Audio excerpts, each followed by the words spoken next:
Evet arkadaşlar, merhaba. Bugün GSM iletişimde Samsung Galaxy A6 dediğimiz modeli A6 ekran değişimini yapacağız. Cihazı gördüğünüz gibi darbe almış.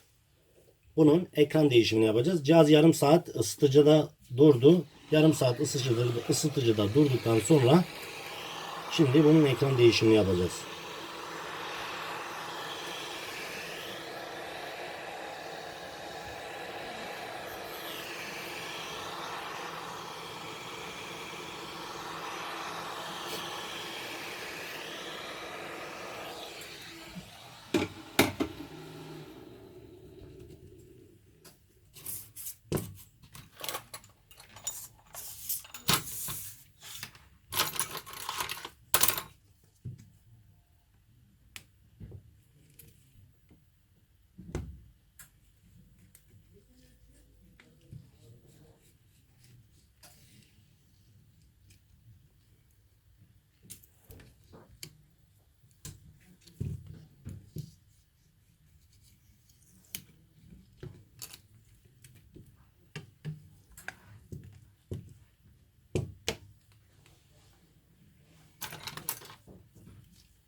Ekran soket kapağını çıkartıyoruz.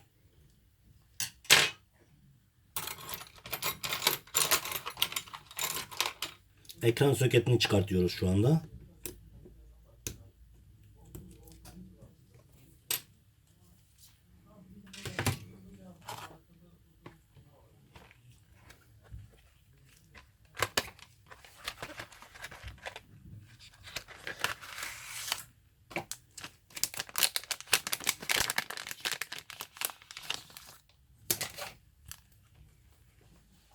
Evet.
Evet, yeni ekranı taktık.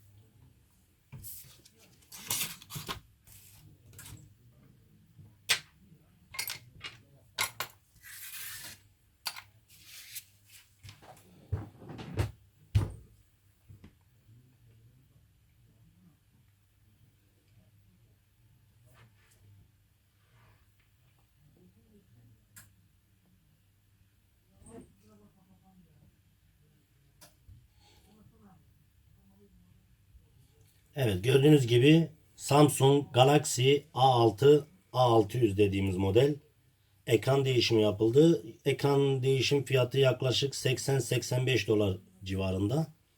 Bu konuda da bilginiz olsun. İzlediğiniz için teşekkür ederim.